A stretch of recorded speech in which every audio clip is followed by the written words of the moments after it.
ici au Palais des Congrès, est organisée sous le haut patronage du ministère des Petites et Moyennes Entreprises ainsi que le ministère des Forêts. Avec l'appui, bien évidemment, du Haut Commissariat de Grande-Bretagne.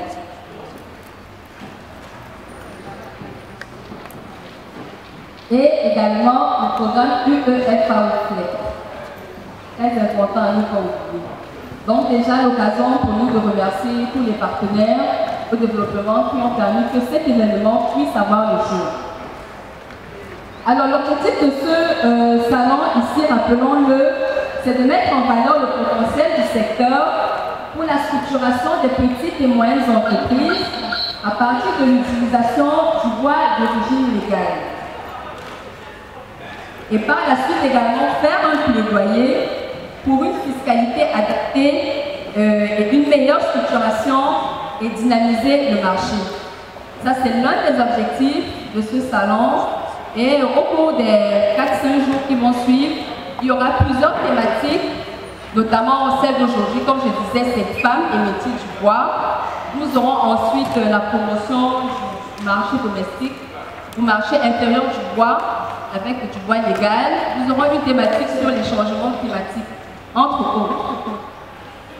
Donc pour ce jour, comme je disais tantôt, et parmi les panélistes qui animeront notre débat, nous avons Madame Geneviève Oueladi, coordonnatrice de l'ONG ASD, entendue par ASD, Action for Sustainable Development.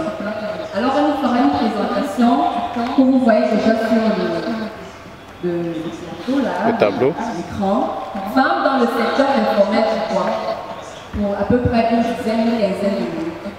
Après cette première présentation, nous aurons des témoignages de deux femmes qui sont dans le métier du bois depuis un certain nombre d'années. Alors elles nous partageront plus ou moins les réalités qu'elles ont rencontrées dans l'exercice de leur métier.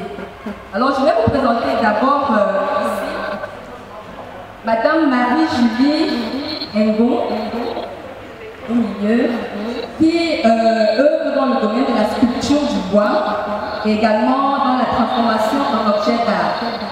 Voilà. Plus amplement, elle dira exactement comment est-ce qu'elle a commencé dans le métier et où est-ce qu'elle en est aujourd'hui. Et à côté d'elle, nous avons Madame Sandrine Deleu, voilà, qui œuvre dans le domaine de l'ameublement. Pour faire court, et comme ça, elle dira plus amplement exactement le nom de sa structure et également les réalités qu'elle fait face dans son métier. Donc, comme je disais tantôt, le secteur de la transformation du bois est considéré aujourd'hui comme l'une des grandes activités génératrices de valeur ajoutée pour nos ressources naturelles, notamment ici la ressource du bois. Pour accompagner les institutions étatiques ainsi que les organisations internationales et même nationales, l'association Artisans du Bois, présente dans la salle certainement, a mis sur pied un centre de formation de la femme dans les métiers du bois, visant à prendre en compte l'aspect genre dans ce domaine qui est fortement monopolisé par les hommes. Donc vous voyez, les femmes aujourd'hui, elles s'intéressent de plus en plus aux métiers dits masculins. Alors, depuis les années 2010, le gouvernement camerounais a entrepris des négociations avec l'Union européenne pour sur un accord de partenariat volontaire d'origine légale ainsi que d'une traçabilité avérée. Ça, ce sont les clauses plus ou moins de cet accord commercial bilatéral qui nous lie, nous Camerounais, avec l'Union européenne. Maintenant, ce qu'il faut comprendre ici, c'est que dans la phase de mise en œuvre de ce programme, il y a un traité conjoint qui a été signé en 2020 entre le ministère des Forêts, le ministère des Travaux publics et le ministère des Marchés publics qui ont introduit une clause de légalité dans la passation des marchés publics impliquant l'utilisation du bois et des dérivés d'origine légale.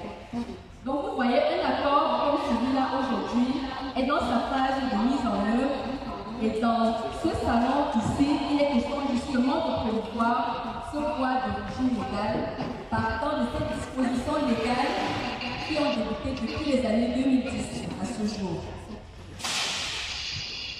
Maintenant, ce qu'il faut comprendre, c'est que promouvoir et valoriser le bois légal ici, ça veut dire quelque part contribuer à la gestion durable des forêts camerounaises.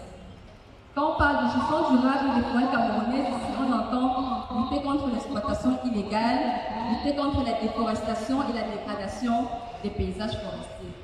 Donc c'est un impact majeur pour nos écosystèmes forestiers dans le bassin du Congo qui tend à être déjà amoindri de par toutes ces activités illégales dans le secteur forestier. Donc c'est la raison d'être de cette 4e édition du Salon du mobilier Made in Cameroun qui vise justement la promotion et la valorisation du bois légal. Donc, sans plus tarder, nous allons passer aux présentations proprement dites et je vais passer la parole à Madame Geneviève pour la première présentation qu'elle fera sur le thème intitulé « Femmes dans le secteur informel du bois ». Donc, je vous prie déjà d'être attentifs, de noter les éventuelles questions, préoccupations que vous aurez.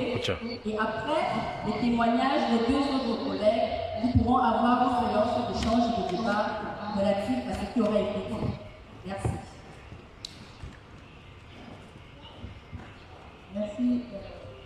Merci Pamela de me passer la parole. Bonjour à tout le monde. Ok. Je vais vous entretenir pendant une dizaine de minutes, comme la modératrice l'a dit, sur la thématique femmes dans le secteur informel du bois. Ma présentation ne sera pas très exhaustive. J'espère que les questions pourront nous permettre d'aller un peu plus loin que ce qu'il y a dans la présentation. Alors, en guise d'introduction, la crise économique intervenue dans les années 86 a amené l'État camerounais à se désengager des activités productrices et à réduire son train de vie et à adapter un ensemble de mesures qui ont restructuré le marché du travail. À cette époque-là, on a vu qu'il y a eu beaucoup de privatisation, de licenciement des personnes, de fermeture de beaucoup de structures étatiques, ce qui a fait en sorte que le taux de chômage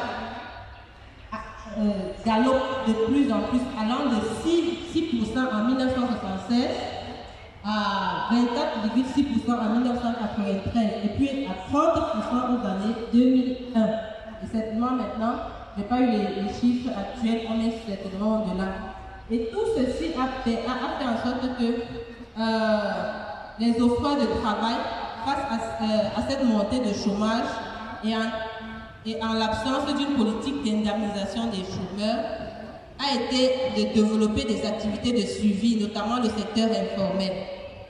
Alors, ainsi, dans les années 1987, il a été estimé à 50% la part des emplois dans le secteur informel et qui est allé progressivement pour s'établir pour aller jusqu'à 90% en 2010. Donc, on va essayer de faire une petite comparaison entre 2005 et 2010 où on a entendu parler de la thématique de femmes. Le type d'emploi, c'est-à-dire le secteur formel et le secteur informel. On voit qu'en 2005, les femmes dans le secteur informel représentent juste 6%. Dans le secteur formel, représentent 6% contre 31,23% en 2005. Vous voyez qu'elles sont plus nombreuses, dans le secteur informel que formel. Il en est de même en 2010 où les femmes dans le secteur informel représentent 36,33% contre 6,77% seulement dans le secteur formel. Ce qui montre que les femmes sont plus actives dans le secteur informel parce qu'elles cherchent toujours des alternatives de suivi pour accompagner leurs conjoints dans la gestion de leurs tâches quotidiennes. Donc, nous avons pu énumérer quelques difficultés. C'est vrai qu'on est en train de parler du bois, mais les femmes dans le secteur informel, je pense que le problème, il est commun. Qu'on parle du secteur du bois, qu'on parle de l'agriculture, qu'on parle du commerce, qu'on parle du secteur informel, les problèmes auxquels font face les femmes sont pratiquement les mêmes. Donc, il y a un problème au niveau de la création d'entreprises. Beaucoup de femmes, certes, sont dans le secteur informel, peut-être parce qu'elles ne savent même pas comment faire pour partir de ce secteur informel-là pour formaliser leurs entreprises. Il y a un problème au niveau de la formation, il manque de formation. Il y a un problème au niveau d'accès de crédit parce que pour se lancer dans un business, il faut avoir de l'argent. Et il y a un problème au niveau des crédits, il y a un problème même au niveau du marché. Il y a un autre problème au niveau du matériel de transformation même qui existe dans notre pays. Il y a un autre problème que j'ai oublié, je n'ai pas mentionné, c'est un problème culturel. La femme se sent souvent parfois un peu plus faible que l'homme. Donc, sur le point de vue culturel, elle est un peu plus réduite. Mais au fur et à mesure que les années passent, on obtient quand même l'émancipation. On va aller un peu plus loin dans ces problèmes que j'ai énumérés. Au niveau du système d'aide à la création d'entreprises, on constate que, comme je l'ai dit, il n'y a pas de cadre légal de création. Le cadre légal de création est non incitatif et peu connu. Donc, les procédures administratives sont très lourdes pour se formaliser. Non seulement elles ne savent pas ce qu'il faut faire, mais quand elles s'engagent à le faire, les procédures sont tellement lourdes que après elles se faire laisser. Toujours dans le même contexte, il y a un manque de structure d'éveil, un manque d'incubateurs, de promotion, de création d'entreprises, un accès difficile aux opportunités et des coûts élevés des services. Au niveau de la formation, comme je le disais, il y a certes quelques structures de formation qui existent sur les métiers, dans les métiers du bois, mais très peu. Et ces structures de formation sont concentrées dans les villes, dans les principales villes, c'est-à-dire Yaoundé, Douala, un peu Bafoussam, parfois peut-être Garoua, et puis après il n'y en a pas. Et puis, les coûts même de ces formations-là sont souvent élevés, ne permettant pas aux femmes d'aller s'acquérir de ces formations-là. Il y a un manque de... Du coup, ça entraîne le fait que quand elles ouvrent même leur entreprise de bois, elles n'ont pas la qualification. Et les personnes qu'elles recrutent aussi n'ont pas de qualification. Il y a aussi parfois, comme je le disais, parfois même il y a des structures, comme je le dis, dans les grandes métropoles, mais l'information est parfois cachée. Quand il y a des opportunités même de formation gratuite, c'est-à-dire que les gens gardent l'information pour eux, ils y vont seuls parce que bon, ils se disent que peut-être en communiquant avec les autres, peut-être, je ne sais pas moi pourquoi, je ne sais pas, c'est un problème culturel, mais les gens gardent l'information. Ça aussi, c'est un véritable problème qui fait en sorte que les femmes ne sont pas informées des opportunités qui existent souvent. Il y a aussi, justement, c'est relatif parfois au TIC, parce que parfois il y a même des informations qui passent dans les... Ça peut être sur les sites internet, ça peut être sur les plateformes des ministères, ça peut être des ONG. Les femmes ne sont pas souvent très aptes à aller chercher l'information utile. Elles utilisent parfois le téléphone, mais seulement pour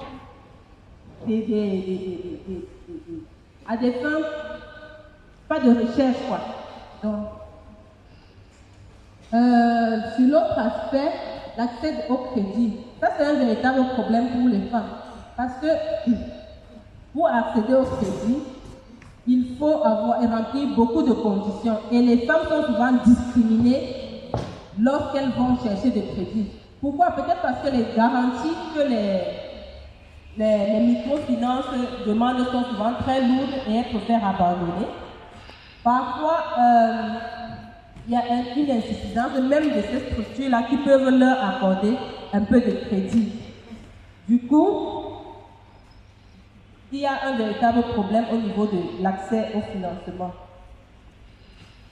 Un autre problème toujours lié au crédit, et on a l'absence de financement pour la création des entreprises, parce que il y a des étapes de la création d'entreprise. Quand l'entreprise est encore, comment on va dire, en gestation, elle a besoin d'être encadrée pour pouvoir faire des pas pour arriver à un certain niveau. Ça, il manque beaucoup de structures pour l'encadrement de ces entreprises-là. Alors parfois, les femmes ont des projets dans la tête, mais elles ne savent pas comment rédiger même des projets bancables qu'elles peuvent aller, avec lesquels elles peuvent aller chercher des financements. Aussi, on a parlé de l'accès au marché, les difficultés pour l'accès au marché. Bon, en termes de problèmes, on a la mauvaise organisation et l'insuffisance de structures d'encadrement. Parce que produire, c'est une chose, vendre, c'est encore une autre chose. C'est vraiment deux choses différentes. Tu peux savoir produire, tu produis des beaux objets d'art, mais tu ne sais pas comment vendre. Ça, c'est encore un autre problème. Donc, il manque de structures d'encadrement pour accompagner les femmes dans la commercialisation de leurs produits. Il y a aussi les pressions fiscales, parce que parfois même elles arrivent même à se conformer, mais il y a des pressions fiscales qui font en sorte qu'elles abandonnent. Il y a d'autres femmes qui parviennent même à faire des objets, elles veulent exporter, elles ont trouvé un marché à l'extérieur, elles veulent exporter, les coûts de la douane les empêchent d'évoluer, elles finissent par abandonner. Parce que là-dedans, il y a aussi la corruption qui naît. Et aussi, certaines femmes se sont plaintes de la qualité même de la matière première qu'elles utilisent. Parce que parfois, quand on dit ce objet n'est pas très bien fabriqué, elles se disent que c'est d'abord la matière première même qui est le véritable problème. Donc, voilà quelques contraintes que nous avons pu énumérer. Et comme je parlais de contraintes liées à la qualité même de la femme, c'est-à-dire que la femme parfois se sent dans le domaine, ça c'est de façon culturelle, hein, elle est toujours un peu marginalisée. Et de retour d'expérience d'une des transformatrices que nous avons accompagnées, qui dans son milieu se fait même appeler homme, parce qu'on lui dit que tu n'es plus une femme, tu es un homme, parce que quand tu es une seule femme parmi beaucoup d'hommes, c'est-à-dire que là, elle subit des problèmes parce qu'elle est la seule femme dans le métier. Il y a les hommes, tous les hommes vont venir croire que ils vont venir là lui faire la cour. C'est vraiment ça, c'est-à-dire que c'est la première façade qu'on voit en elle. L'autre problème, c'est justement comme elle est femme, elle est chef d'entreprise, il y a un problème de leadership. Parfois, c'est-à-dire que l'homme, quand elle donne les ordres à ses employés, parfois c'est difficile que le message passe parce qu'elle est une femme. Donc, ça c'est un problème. Et aussi, la femme, c'est elle qui fait les maternités. Ça, parfois, ça empêche que la femme prenne certains risques. Parce que, à un certain niveau, il y a que la femme ne prend pas beaucoup de risques. C'est pour cela qu'elle reste beaucoup dans le secteur informel. Parce que la femme, parfois, elle peut prendre un crédit. À cause d'une maternité, elle ne parvient pas à rembourser le crédit. Et du coup, pour une prochaine fois, elle va avoir peur. Donc, Voilà un peu les difficultés auxquelles font face les femmes. Bon, nous avons énuméré quelques pistes de solutions par rapport aux problèmes que nous avons énumérés tout à l'heure. C'est-à-dire qu'il faudrait alléger les procédures administratives, faire une large diffusion des textes et les textes réglementaires, renforcer les capacités techniques de ces femmes-là, sponsoriser parfois les formations pour permettre à un grand nombre de femmes d'accéder à la connaissance, mettre en place des stratégies de transmission et de diffusion de l'information, sensibiliser les femmes à l'importance de l'usage de TIC, l'usage utile de TIC, mettre en place des nouveaux dispositifs de financement pour les femmes, cultiver chez les femmes et les structures existantes le goût du risque, sensibiliser les femmes à aller vers les conseils pour produire des projets bancaires, renforcer la capacité technique et technologique des femmes et des structures. Bon, là j'ai fait une brève présentation d'entreprise et beaucoup de personnes ne sont toujours pas informées. Il y a là donc pour les procédures de formalisation, il faut remplir un formulaire unique de création d'entreprise à retirer au CRCE. Il faut avoir sa carte nationale d'identité ou alors l'acte de naissance ou un acte de mariage, quelque chose qui permet de vous identifier sur le territoire camerounais en tout cas. Le plan de localisation de l'entreprise, la déclaration sur l'honneur, un reçu de 41 500, une photo 4x4 et un contrat de bail. C'est juste ce qu'il faut pour se formaliser au niveau du MINMESA. Je vais partager une expérience. Comme je l'ai dit, nous, on a travaillé avec les transformateurs de bois dans la région de l'Est et du Sud et on a compris que parmi les problèmes de formalité, il y avait un véritable... Le premier problème, c'était l'accès à l'information. C'est-à-dire que nous avons commencé à travailler avec des personnes qui étaient complètement illégaux. Parce que le secteur bois, c'est plus les hommes, il y a une minorité de femmes. Tout le monde était illégal parce qu'ils ne savaient même pas qu'il y a une réglementation qui leur permet de sortir de la légalité. Alors nous, on a été au MINFOF prendre tout le processus qui existe pour qu'un transformateur se conforme à la légalité et mette sur le marché domestique du bois légal. Et comme la plupart de ces textes existent sous forme papier, existent dans les bureaux de certaines personnes au ministère, nous avons pensé que pour résoudre ce problème d'accès à l'information, il faut aller un peu plus loin, c'est-à-dire qu'il faut que l'information aille trouver les transformateurs de bois où ils sont, et non qu'eux ils quittent des zones bien reculées, parce que le bois c'est toujours dans les zones reculées, et non qu'ils quittent des zones reculées pour la ville. Nous avons pensé donc développer une plateforme, c'est un chatbot qui est accessible via Messenger, où si un opérateur veut se conformer, il peut aller pas à pas, voir toutes les étapes, c'est-à-dire étape numéro 1, la conformité au niveau du MINMESA, étape numéro 2, l'obtention de l'attestation de détention. Tout ça est matérialisé pas à pas dans cette plateforme que nous sommes en train de vulgariser actuellement. Nous avons mis les liens là, au cas où certaines personnes seraient intéressées, ils peuvent tester et voir quelle est toute la documentation est là.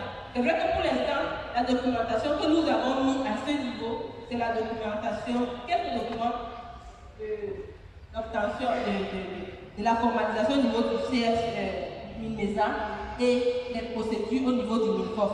Ce qu'on entend faire, c'est élargir un peu tous les secteurs d'activité qui touchent le domaine informel. On va essayer de continuer à alimenter notre plateforme pour la rendre un peu plus vigoureuse.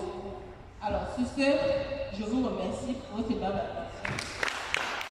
Elle, en tant que femme dans ce métier d'homme, et toutes les réalités et éventuelles difficultés auxquelles elles font face au quotidien. Et je pense que de ce qu'elles nous diront, ça suscitera peut-être l'envie d'autres femmes de suivre ce chemin et de véritablement se lancer dans ce métier. Donc pour le faire, je passerai la parole à leur encadreur, Madame Hortense, qui modérera avec moi également cette partie partage de témoignages. Merci beaucoup Pamela. Moi je suis Hortense Batilet, consultante et intervenante dans un projet de renforcement des capacités des acteurs du secteur forêt-bois, projet financé par l'AFP. Et nous savons tous que l'AFP, comme la majorité des bailleurs, met un accent sur l'approche genre. Donc sans plus tarder, je vais passer la parole à Marie-Julie pour nous dire pourquoi elle a choisi ce métier. Marie-Julie. Bonjour.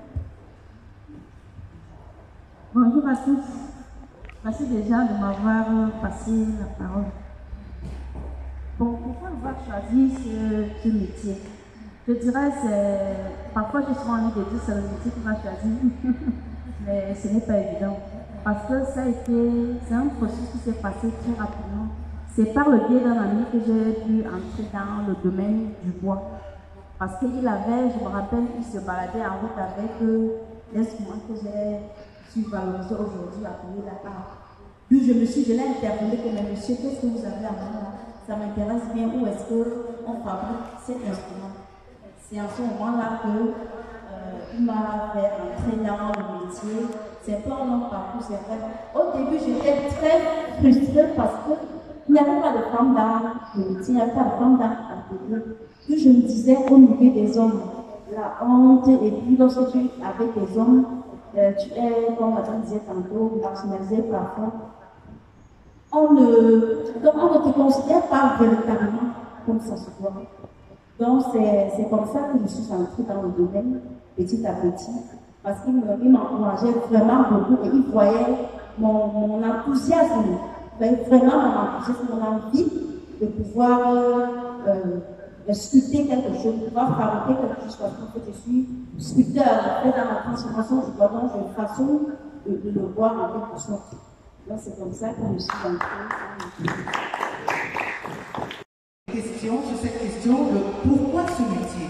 On va comprendre, on va mieux comprendre parce que la présentation de tout à l'heure nous a dit beaucoup de choses, mais là nous allons voir la réalité sur le terrain. Alors, maintenant, Sandrine aussi va nous dire pourquoi elle a choisi ce métier. Donc, je suis remercie d'avoir passé la parole. Moi, j'ai choisi ce métier parce que déjà, c'était un métier de famille. Donc, mon père a un atelier de menuiserie. Donc, de temps en temps, je passais regarder et je disais, oh, c'est bon de nous. J'aimerais faire pareil demain, quoi. Donc, un peu, en allant à l'école, je rentrais le soir, je passais quand même à l'atelier, regarder ce qu'ils faisaient. Donc, avec le temps, j'ai dit, bon, je vais me spécialiser dans la finition. Donc, j'ai pris, tous les soirs, je connais un peu les produits, je m'amusais avec à faire des teintes, à faire des vernis. Et puis un jour, bon, on m'a dit, donc, tu t'intéresses à ça, donc, je vais t'envoyer à l'étranger, tu vas te perfectionner, puis tu vas revenir travailler avec moi. C'est comme ça que j'ai voyagé, et puis je suis rentrée. Et j'ai commencé à travailler avec eux. Les difficultés, il y en a eu, parce que quand j'ai commencé, à l'entreprise de mon père, il y avait un chef de vernissage. Quand il m'a vu arriver, il a dit, mais petite fille, si tu viens faire quoi ici? J'ai dit, je viens travailler. Bon, maintenant, j'ai commencé à travailler, mais avec le temps, je travaillais mieux que lui. Bon, on a dit, bon, on va changer de chef de vernissage. Maintenant, c'est elle qui est le chef de vernissage. J'ai dit, mais comment une femme qui vient me dénoncer? J'ai dit, mais c'est ça, je ne te dénonce pas, mais c'est le travail qui est en train de montrer ce que je suis en train de faire. Donc, c'est comme ça qu'avec le temps, j'ai pu travailler et puis devenu ce que je suis aujourd'hui. Là, justement, elle a anticipé sur la question suivante. Comment vivez-vous ce métier? Quelles sont les difficultés que vous rencontrez? Marie-Julie d'abord, puis Sandrine va nous dire quelque chose là-dessus. Voilà, les difficultés sont énormes, surtout en tant que femme.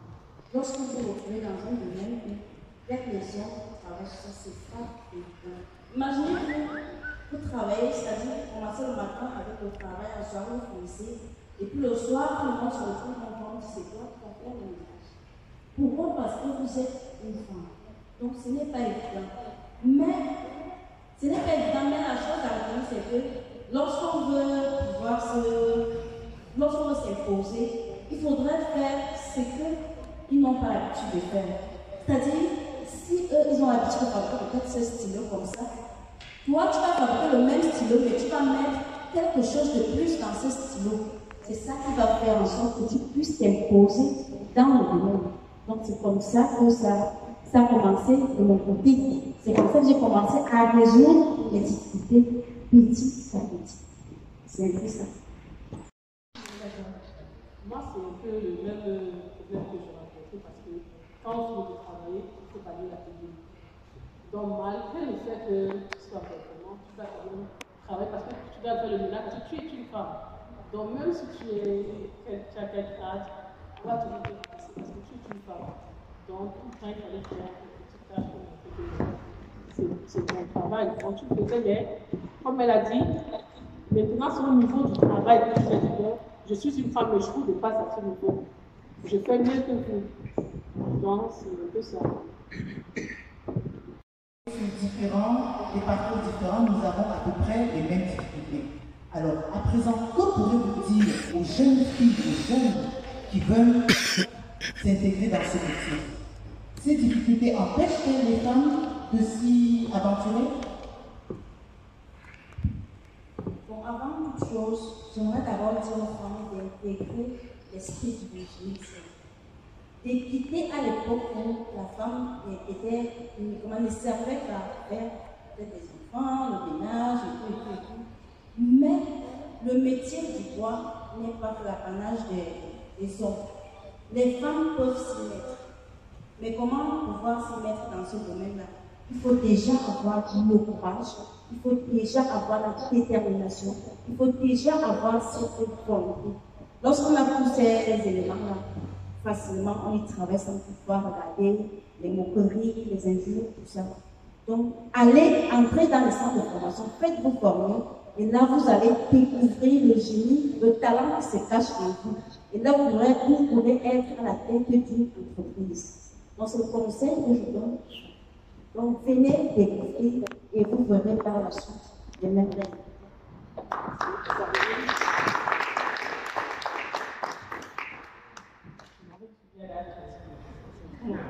Parce que moi, si je peux te donner un conseil de femme, c'est toujours travailler, mais jamais laisser les bras. Et surtout, aimer ce qu'on fait. Parce qu'avant tout, il faut d'abord aimer ce qu'on fait. Parce que si on n'aime pas, ça ne sert à rien. Parce qu'on va apprendre et après, on va aller rester au quartier. Donc, quand tu aimes, tu vas te faire sévérer dedans et puis tu auras le bon résultat à la fin.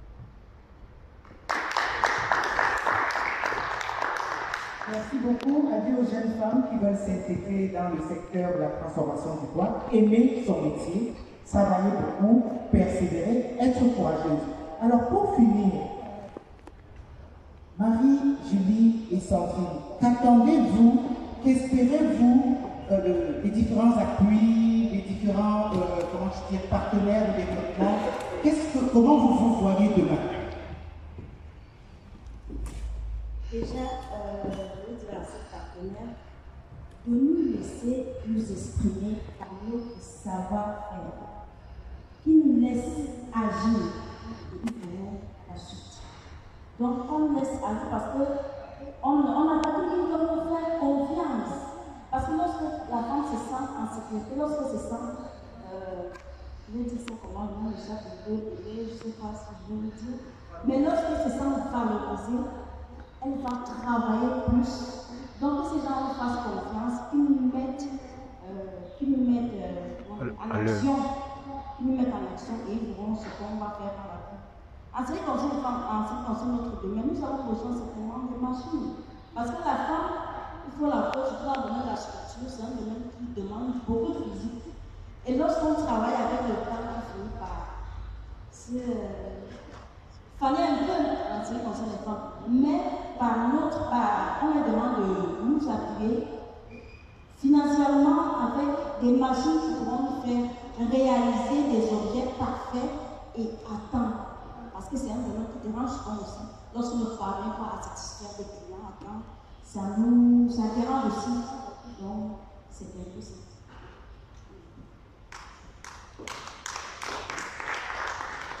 Pour ma part, je dirais, aujourd'hui, il y a beaucoup de jeunes qui aimeraient se faire former, mais ne savent pas où se faire former.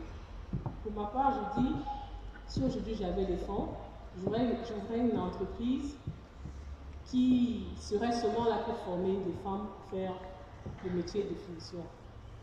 Ça, c'est pour ma part. Parce que tu veux bien faire, mais il n'y a pas de fonds. Et il y a de jeunes filles qui ne sont pas aussi, comme on a dit tout à l'heure, informées. Donc, si des formations pouvaient passer, des jeunes filles sauront que je peux aller me faire former là-bas gratuitement. Et puis, je pourrais avoir à faire mon métier toute seule demain. On a plusieurs mots très forts pour les femmes. Et je vais vous passer la parole à Pamela. Merci Hortense, merci à Sandrine et à Marie-Julie. C'est magnifique témoignage. J'avoue que j'apprends beaucoup. Et vous allez remarquer qu'on voit que même dans la manière de s'exprimer, elles le font avec assurance, avec autorité. Il faut être une femme dans un milieu d'hommes pour le faire. Merci encore, s'il vous plaît. Voilà, maintenant nous allons passer à une petite séance de partage, d'échange, de questions, de clarifications, éventuellement sur les présentations qui ont été faites. Je ne vais pas revenir sur les points, c'est vrai, j'en ai noté quelques-uns, mais pour éviter de tirer un peu de moi en âge, je préfère passer directement la parole à celui qui voudra bien l'apprendre pour une remarque, un commentaire, une question à nos panélistes, et pourquoi pas aux organisateurs de ce salon. Donc, ok, merci. Bonjour à tout le monde, je suis Armin Kodou de la FAO, avocat pour le programme FAO qui appuie ce salon. Et je suis content de voir Geneviève exposer ici parce qu'on a beaucoup travaillé avec elle à appuyer les artisans et les transformateurs de bois à se légaliser. Et on a vraiment fait à travers le projet qui a beaucoup de challenges et de défis pour ces acteurs du secteur. Vraiment, merci pour ta présentation qui était bien détaillée. Et moi, ça m'a fait un peu réfléchir et poser quelques questions. Premièrement, tu as parlé du secteur informel. On aime bien utiliser ce mot informel. Finalement, qu'est-ce que ça veut dire? Secteur informel et en quoi c'est différent du secteur illégal? Est-ce qu'il y a une différence? Aussi, tu nous as vraiment bien exposé les contraintes auxquelles font face les femmes dans le secteur de la formation du bois. Mais est-ce qu'on peut dire que ces contraintes sont spécifiques aux femmes? Quand au dépôt d'accès au crédit, quand on parle de l'insuffisance des structures d'encadrement, quand on parle du problème de la corruption, est-ce que ça ne regarde que les femmes en particulier? Est-ce que ça ne touche pas tous les acteurs, que ce soit hommes ou femmes? Où est donc la spécificité par rapport aux femmes dans ces contraintes? Enfin, il y a des choses qui m'ont beaucoup attiré, car les femmes ont peur de prendre des risques. Il faut les pousser au risque. Comment on arrive donc à pousser les femmes à prendre des risques, du risque dans ce métier?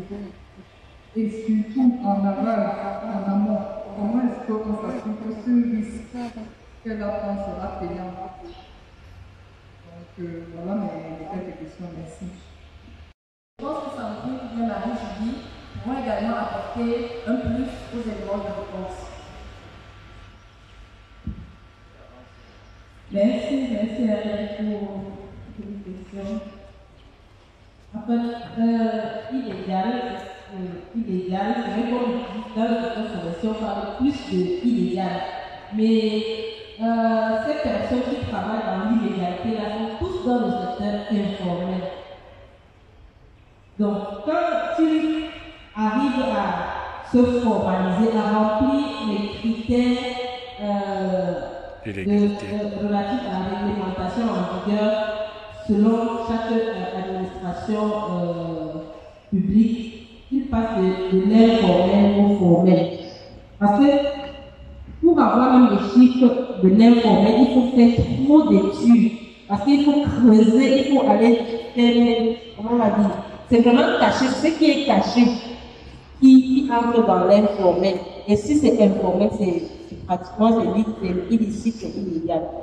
Ça, c'est la réponse que je peux apporter ici.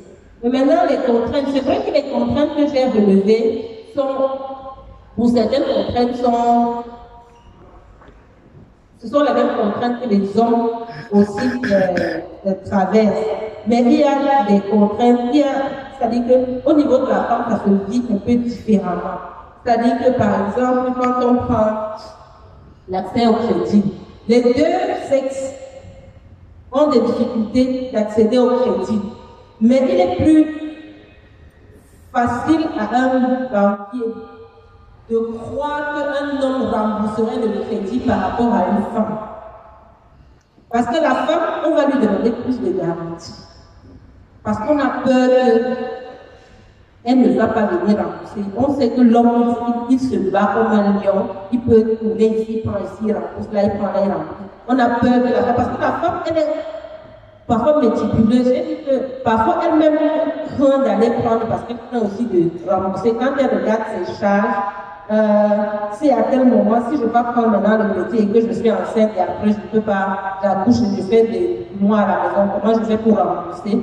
Parce que dans les microfinances, et même à la cantine, c'est-à-dire que pour que la femme s'engage, elle réfléchit par deux fois. Par contre, l'homme,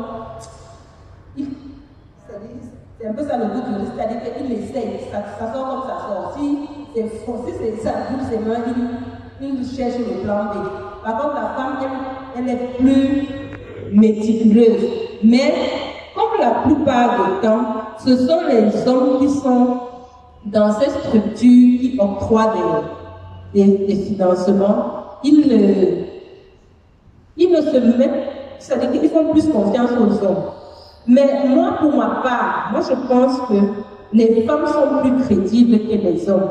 Parce que, comme je le dis, avant de prendre un crédit, elle réfléchit longuement sur les possibilités de rembourser le crédit. Donc, ce qui fait que quand on parvient à lui donner le crédit, elle rembourse plus vite. Parce qu'on a fait cette expérience-là dans d'autres projets qui ne sont pas nécessairement du bois, où on accorde une petite subvention d'aide pour démarrage à une petite activité lucrative. On s'est rendu compte que les hommes, ils prennent, mais pour rembourser, c'est compliqué. Pour rembourser, c'est compliqué. Par contre, les femmes, elles sont plus posées. Elles ne viennent pas vite demander, mais quand elles demandent, elles savent qu'elles vont rembourser. Et tu ne coupes pas trop elles pour qu'elles te remboursent. Moi, c'est ce que j'ai fait comme remarque.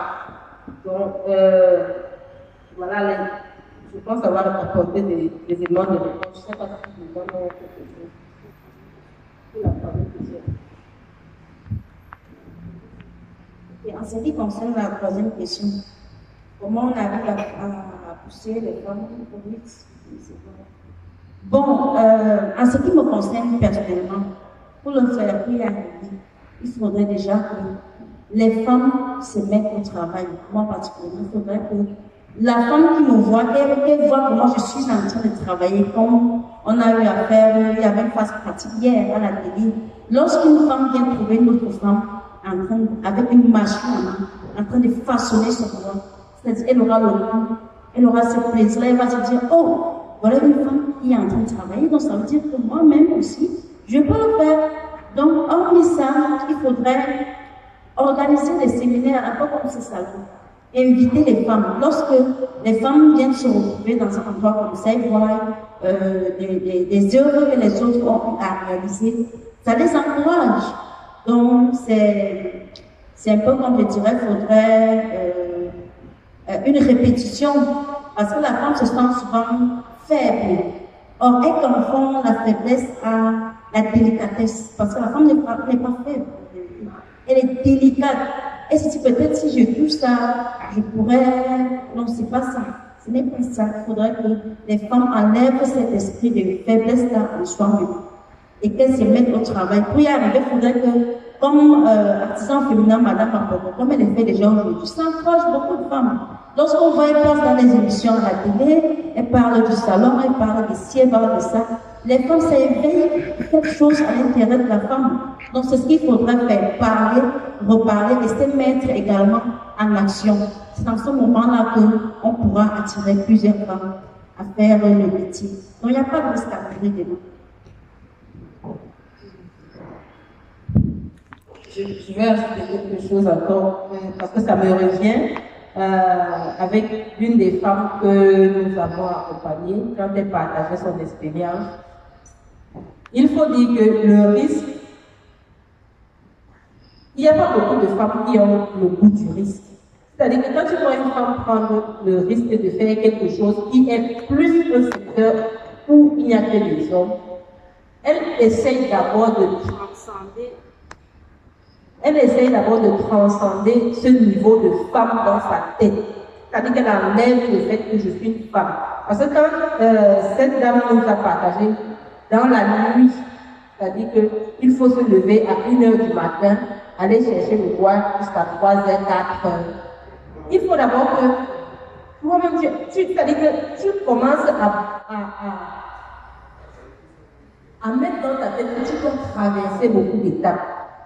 Et étant une femme mariée, par exemple, tu dois laisser ton mari pour aller dehors, pour prendre le risque d'investir, parce que tu investis de l'argent, quand elle fait, c'est parce qu'elle investit un argent et elle va avoir un retour sur investissement. Que tu fasses comprendre à ton conjoint que c'est pas parce que je suis une femme que je suis limitée, que mes tâches doivent être limitées à ci ou à ça. Cette dame nous a partagé même qu'elle a convoyé ses camions de bois après avoir 2 mois d'accouchement. C'est-à-dire le camion est devant, elle est dans une voiture en train de surveiller sa marchandise du point de production jusqu'au point de vente à Douala. Il n'y a pas beaucoup de femmes qui vont accepter cela. Elles vont dire, oh non, il faut d'abord que, dès que l'homme elle s'est déjà fatiguée. Donc, elle sait que le goût du risque, il faut d'abord transcender l'aspect culturel. Oublier le fait que la femme est inférieure à l'homme, c'est-à-dire savoir que si il ne s'agit que de mettre de l'argent et que je ne dois pas dépenser ma force physique, que je n'ai pas, que je ne vais pas aller au niveau de la force physique que j'ai. Si je peux investir comme ça et manager de telle façon que j'ai un retour d'investissement, c'est tout, tu te lances. Mais il n'y a pas beaucoup de femmes qui ont cet esprit et c'est ce qu'on devrait donc encourager, c'est-à-dire que essayer de prendre des exemples de celles qui ont transcendé ce niveau-là ou montrer aux autres, comme Marie-Julie l'a dit, quand les autres femmes voient ce type d'exemple, elles ont, comme on appelle, la niaque de se lancer. Donc c'est un peu ça. Les entreprises, des femmes sont des femmes présidentes dans certains pays. Ça c'est un exemple. Comment elle a fait pour arriver à ce niveau? Pourtant, il y a des hommes, des hommes tout autour. Mais comment est-ce qu'elle a fait pour arriver à ce niveau? Elle a pris des risques. Donc c'est un exemple à suivre.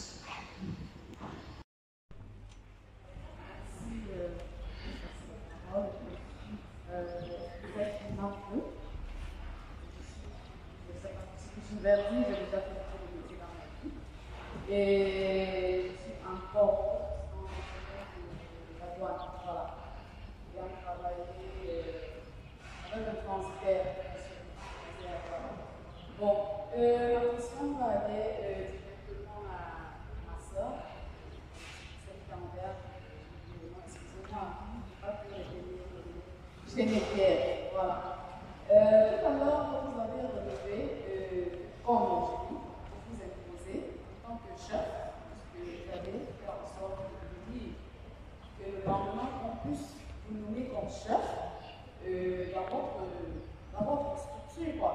Maintenant, ma question c'est, est-ce qu'en dehors d'utiliser la méthode d'apporter plus lorsque vous fabriquez un objet, est-ce qu'en dehors de ce plus que vous apportez, avez-vous d'autres moyens pour vous faire respecter, pour vous faire obéir en tant que chef? Vous êtes celle qui doit donner des ordres, vous êtes celle qui planifie le programme journalier et 3 pas de mois à venir.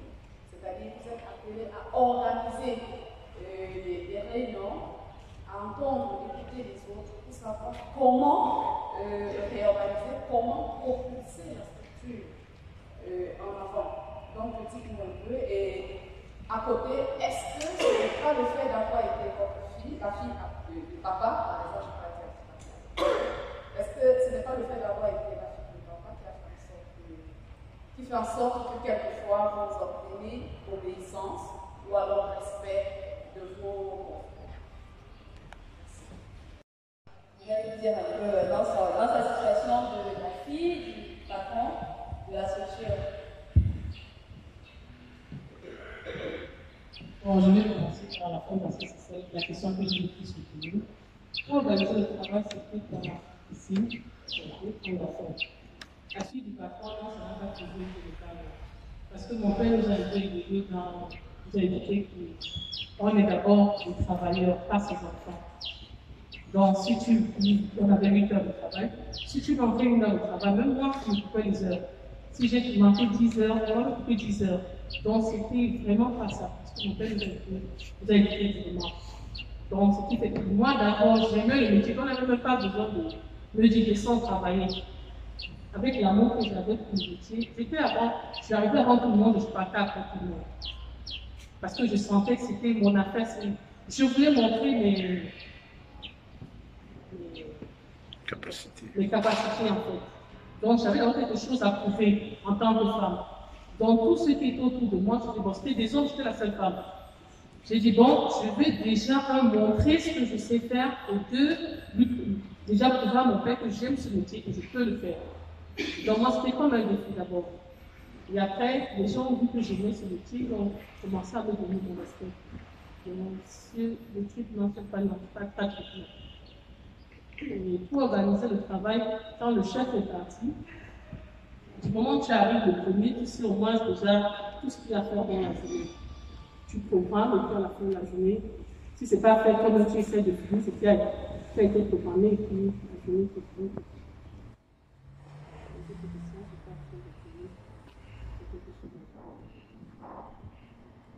Moi, je vais répondre à la question suivante. Comment s'imposer, au milieu des hommes? J'avais dit, après tout ce que j'ai eu à citer là, qu'est-ce qu'il faut faire de plus? La première des choses, c'est la confiance en soi-même. Lorsqu'on a confiance en ses capacités, il faudrait d'abord se connaître soi-même. Lorsque je me connais, je connais qui je suis, je connais ce que je suis capable de faire, alors je peux transcender le reste.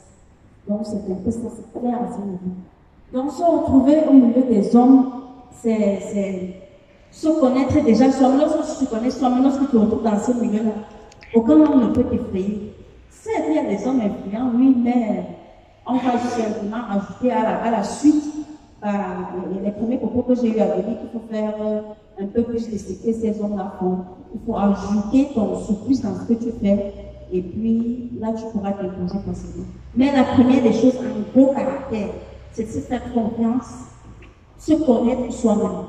Donc, c'est ça qui globalise la question que vous avez eu à poser. Merci.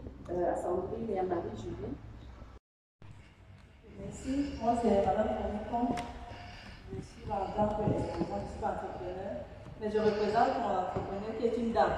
Elle a la tête d'une menuiserie, Cristal Sarr. Ça, c'est à Singon-Yangon. Donc, en tant que dame, c'est elle la directrice générale.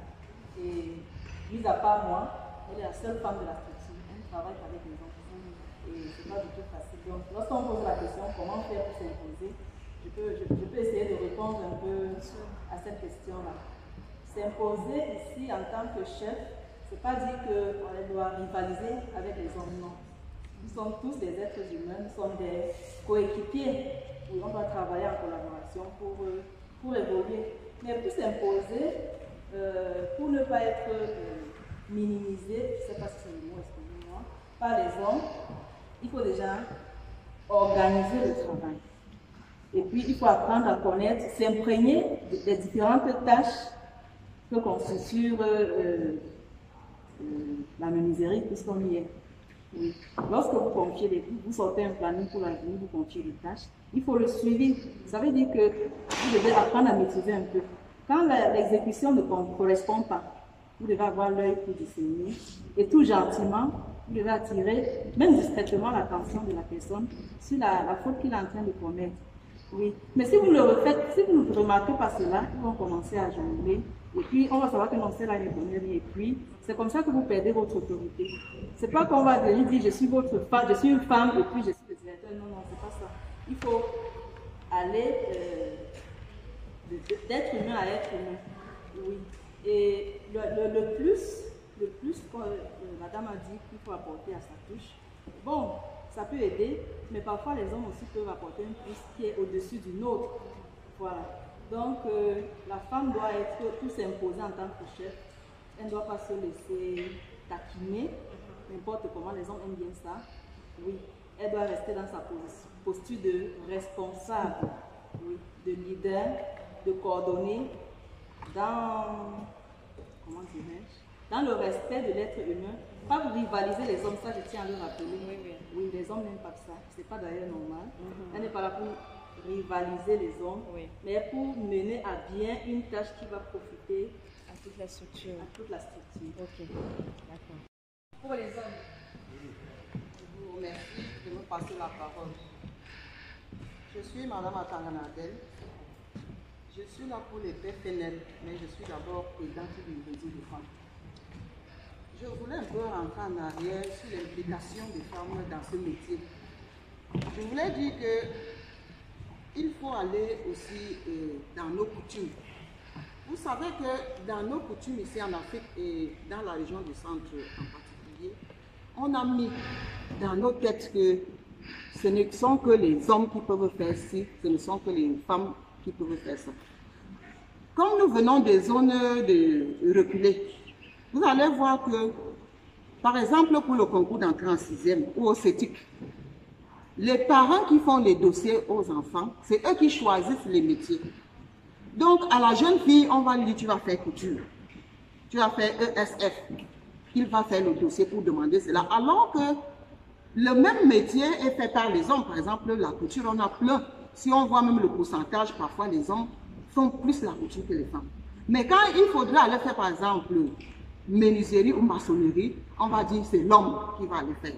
Donc il faut briser déjà ça à partir de nos villages, nos coutumes. Parce que vous avez aussi soulevé un problème. Vous avez dit il faudrait multiplier les fois comme celle-ci. Moi, je veux même dire il faut décentraliser. Même au niveau de la ville. Vous voyez ici, c'est reculé. Pour que quelqu'un arrive même ici au palais des congrès, c'est déjà les difficultés.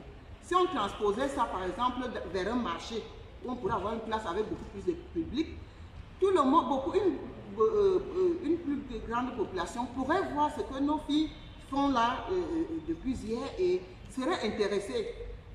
Et sortir même du cadre, par exemple, de Yaoundé, aller dans les départements où nous avons effectivement ces populations-là avec les parents des familles qui pourraient voir que les filles aussi peuvent faire dans ces métiers. Donc, c'était un peu ma contribution pour dire ça vient de la base. Nous avons, par exemple, dans les filières maçonnerie, moi j'ai vu une fille qui le faisait et qui était plus forte que tous les garçons de sa promotion. J'ai vu une fille qui a fait électricité et qui était plus forte que les garçons, mais elle était seule, toujours seule, et parce qu'elle aurait demandé à son père qu'elle veut faire ça. Et alors que son père au départ voulait l'orienter à faire soit ESF, soit. Ce qui, on croit que c'est des femmes. Donc je voulais clôturer en disant que ces mêmes parents qui imposent donc aux filles d'aller faire certains métiers dits appropriés aux femmes sont ceux-là même qui dans les villages laissent les femmes défricher le champ, abattre même les arbres, couper les palmiers, alors que c'est autrefois les métiers qui étaient dits réservés aux hommes. Ils restent à la maison pendant que la femme est en train de défricher. Donc vraiment, il faudrait qu'on revoie un peu ce côté-là, multiplier les foires, sensibiliser. Je vous le remercie. Serez-vous prêts à encourager vos filles, vos sœurs, vos épouses, vos copines à ces métiers qui parfois les détacheraient de leur rôle premier d'être à vos côtés? Donc je vous laisse réfléchir. Et puis, on verra. Merci, je veux passer la parole. Je suis Marie-Christine, je suis enseignante. Donc je me retrouve un peu ici par hasard.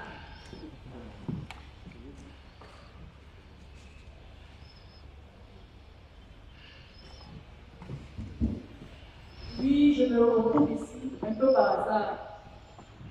On a un comité qui est tombé comme ça dans notre boîte un dimanche, et puis lundi matin, tout lundi, il y a une formation en vernissage. Le lundi, je m'approche vers la principale demande de faire des questions, mais qu'elle ne sait pas. C'est comme ça que je me retrouve là, je ne sais même pas où je vais. Quand j'arrive, on me dit qu'il s'agit de menuiserie. Je me dis, bon, je suis déjà là. Je veux voir à quoi ça ressemble. Et la formation commence. Et je me dis, ça, je ne sais pas pourquoi de cet aspect des affaires. Je suis impressionnée par ce que je fais, par ce que je vois. On nous amène à travailler le bois, penser, vernir. Une chose à laquelle je n'avais jamais pensé. Et puis je trouve intéressant.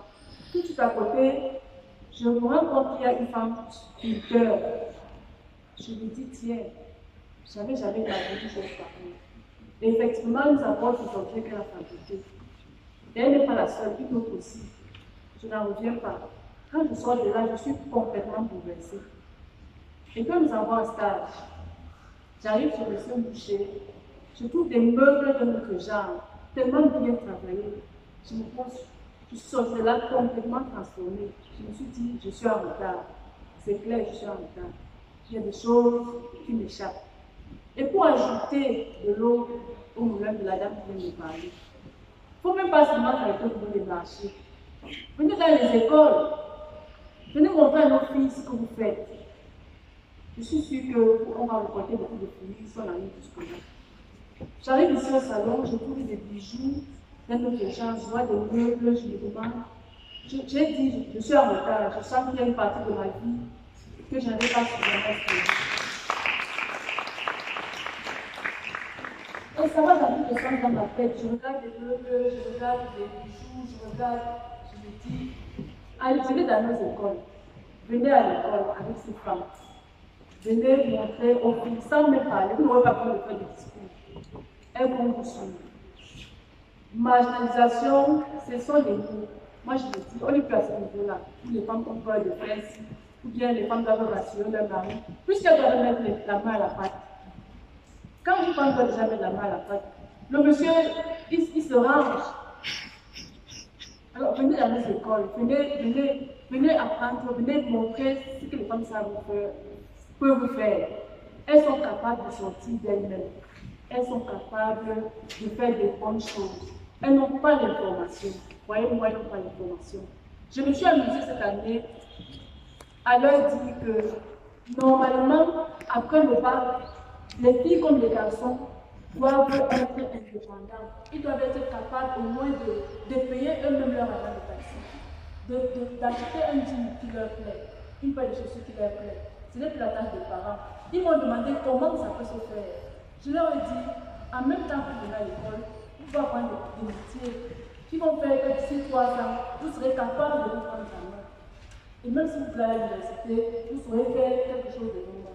Et ça, je l'ai vu dans les différents ateliers, là où on est dehors là-bas. Nous sommes là, les femmes font, tout de suite là, en 5 minutes, elle a fait un objet, elle a fait un porte-clés, elle a fabriqué quelque chose qui peut permettre à une fille de ne pas se pavaner, de ne pas passer ses vacances à monter et descendre. Et de grâce, venez à l'école, ne vous allez pas au niveau des salons, je vois très peu de femmes ici. Et même mes collègues qui, parce que je balançais les photos dans le forum à l'école, on me disait, mais c'est quoi, tu es devenue menuisière? Je lui ai dit, mais venez voir, venez, vous allez aimer. Donc, je vous en prie que ça ne s'arrête pas ici. Venez à l'école. Bonjour, je suis très émue par tout ce que j'entends. Tout à l'heure, je levais le doigt parce que on a parlé de est-ce que c'est parce qu'on est la fille du papa? Ah, ça m'a fait un petit hic là. Parce que justement, papa est un exemple de menuisier ou de grande menuiserie de ce pays, de ces gens qui ont fait dans la menuiserie dans ce pays et de la bonne menuiserie. Et il est parmi les premiers qui ont pensé que la femme peut faire la menuiserie. Il n'y a pas que ces filles qu'il a formées. Moi, j'ai eu à travailler avec d'autres filles du nord-ouest, du sud-ouest d'ailleurs, qui ont été formées dans la menuiserie Siam. Et toutes ont été des braves artisans. Maintenant, elle particulièrement, j'ose souvent dire qu'elle est une des meilleures, tous sexes confondus, dans la finition du bois. Je n'ose pas dire qu'elle est la meilleure, mais je dis l'une des meilleures dans ce pays. Mais encore, il m'arrive de l'appeler à 22h et de lui dire que j'ai une urgence à 6h du matin et elle est là. Il m'arrive de l'appeler et lui dire, excuse-moi, je ne t'ai pas appelé parce que tu sais, tu es un peu cher. Mon petit, s'il a fait tel travail, c'est pas ça. Est-ce que tu peux rattraper? Et elle se lève et elle ne bouge pas parce que j'ai osé mettre d'abord un homme dessus, parce qu'elle vient maintenant réparer. Elle vient, le plus souvent elle me dit, laisse-moi venir avec mes produits. Et quand elle vient, j'ai le résultat escompté. Nous avons la chance d'avoir de grandes femmes dans les métiers du bois. Il faut que ça se sache. Si nous avons choisi aujourd'hui de former les femmes, ce n'est pas par hasard, parce qu'on a eu l'expérience de ce que la femme apporte dans les métiers de bois, de cette finesse que les hommes n'ont pas. Je suis désolée de le dire.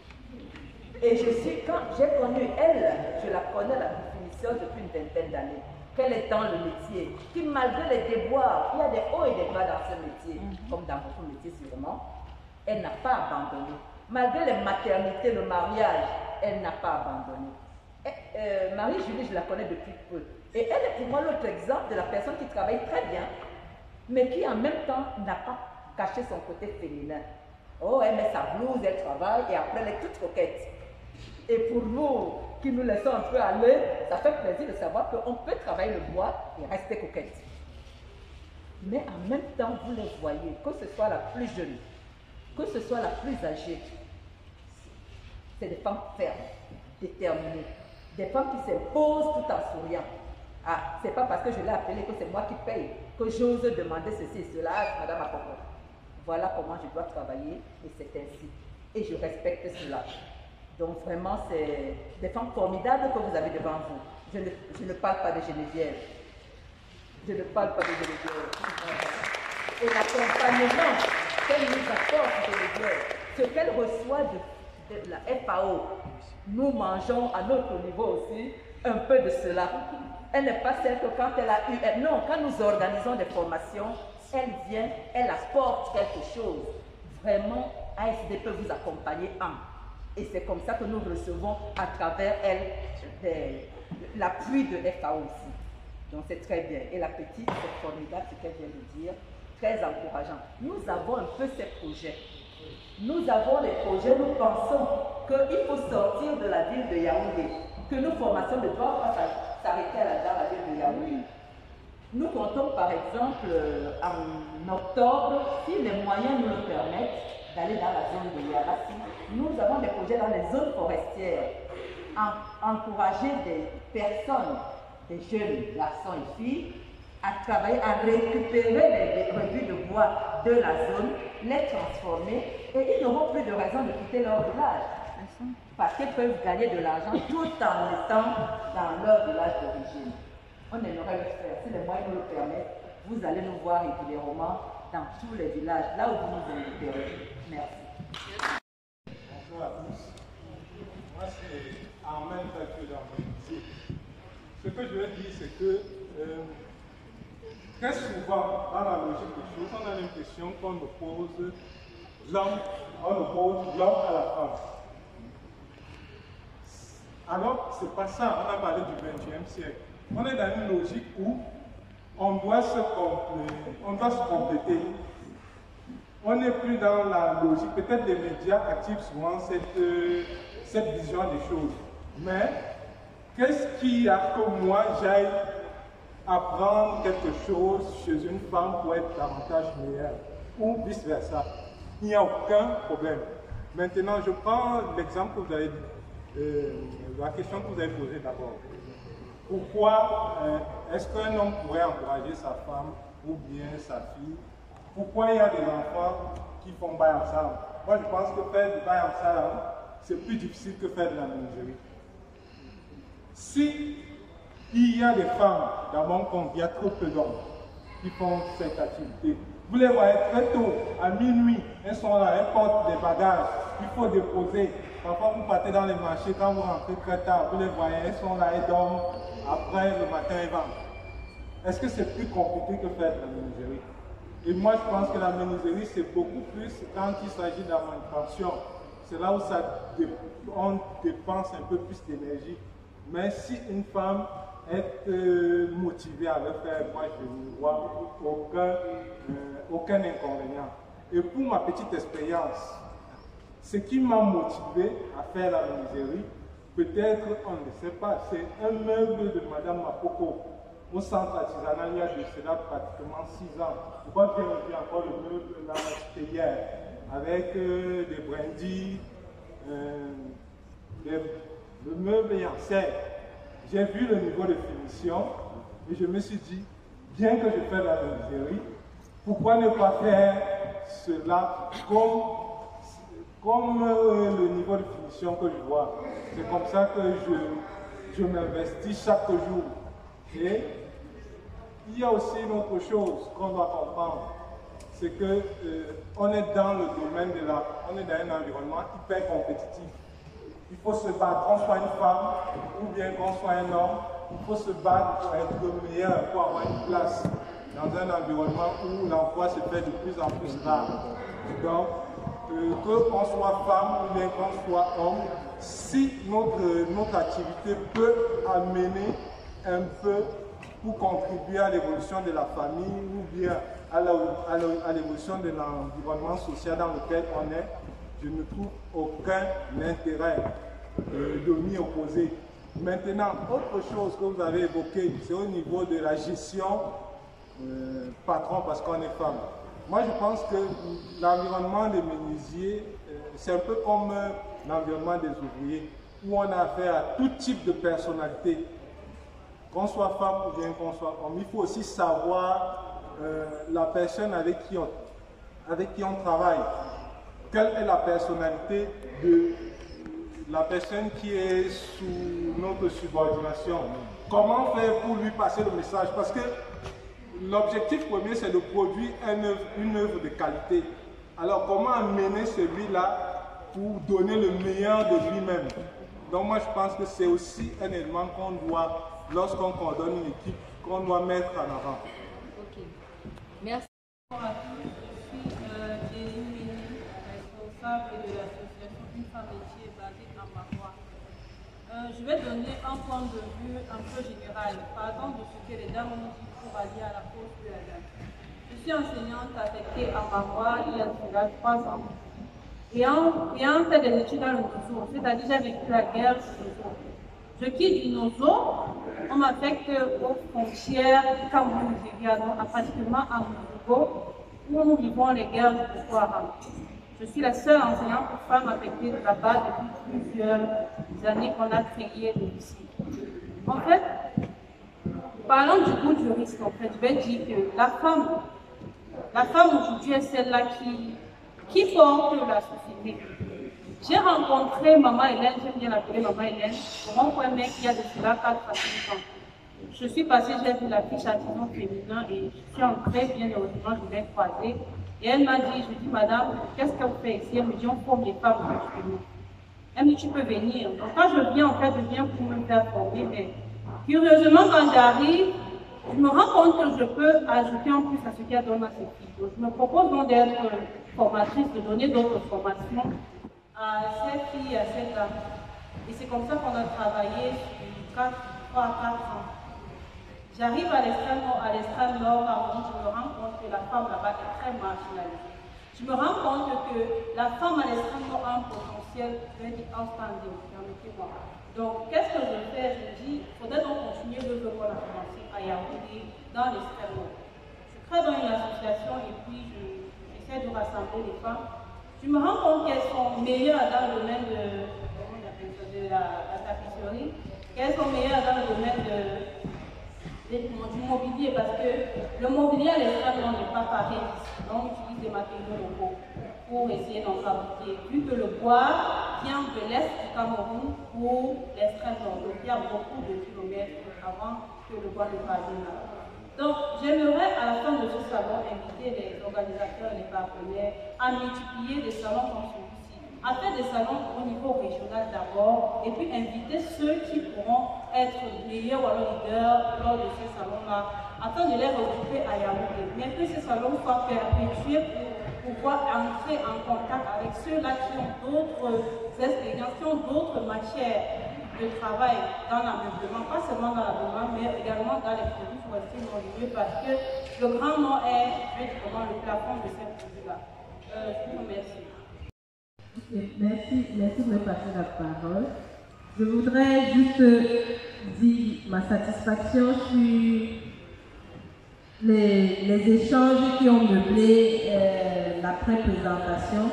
Je ne m'y attendais vraiment pas. Il y a eu beaucoup de témoignages et ça me donne beaucoup d'idées qu'on doit développer pour continuer c'est-à-dire à faire mieux, parce qu'il y a beaucoup à faire encore. Parce que quand j'entends ce qui s'est dit dans les échanges, je pense qu'il y a encore beaucoup à faire et ça nous encourage dans ce qu'on fait. Et vraiment, je suis très contente. Ça veut dire que la thématique qui a été choisie aujourd'hui, c'est une thématique vraiment qui tient à cœur beaucoup de personnes, tant les hommes que les femmes. Merci encore. C'est vrai que la nouvelle dit, parce que moi, je suis vraiment ravie de ces gens. J'ai beaucoup aidé, j'ai beaucoup aimé, parce que je sais que c'était un problème à moi seule. J'étais un peu plus concernée, mais je me rends compte que vraiment, avec vos différents témoignages, ça me donne encore de l'envie d'aller de l'avant, de travailler encore plus. Ça me donne la force de pouvoir sortir de mon imagination, de pouvoir sortir encore des œuvres plus meilleures pour encourager, amener encore la femme à entrer dans le métier. Merci vraiment. Je vous remercie. Aujourd'hui, j'ai vraiment beaucoup appris. Je pensais que j'étais toute seule à avoir ce problème, mais je me rends compte que c'est un peu partout. Je suis vraiment heureuse d'avoir pu partager avec vous aujourd'hui. C'était si je rentre avec un plus, et ça me donne vraiment envie de continuer. Merci beaucoup. Des choses à D'accord. Moi, je vais dire déjà un grand bravo à tous les panélistes, un grand bravo à Hélène qui a permis ce salon et à tous les partenaires. J'ai retenu le témoignage de l'enseignante qui est très parlant, le témoignage de la dame qui a parlé de la réalité du Nord. Et nous savons tous, nous avons vu ici que le Haut Commissariat de Grande-Bretagne est invité, la plupart des bailleurs, la GIZ, l'AFD, que je suis censée représenter, ils mettent tous l'accent sur la problématique du genre, c'est-à-dire de la femme. Et cette problématique du genre ne peut pas aller sans l'implication des hommes. J'ai suivi le témoignage de monsieur tout à l'heure. Les hommes sont partenaires des femmes, sont partenaires du développement. Et dites-vous bien que tout ce que nous avons relevé aujourd'hui, nous allons collecter ces informations pour remonter à qui de droit. Parce que tous les bailleurs mettent un accent là-dessus et il est possible qu'il y ait des éventuelles initiatives, projets qui vont dans ce sens-là. Je vous remercie et bravo encore pour ce salon. Merci encore. Voilà, je pense que tout a été dit. Je ne vais pas m'étirer de long en âge. Merci à tous d'avoir été présents, d'avoir pris part à la présentation et aux échanges. Nous ne pouvons que souhaiter que cela soit le début de quelque chose de grandiose. Et voilà, nous souhaitons une bonne fin de journée et un bon retour à vos activités.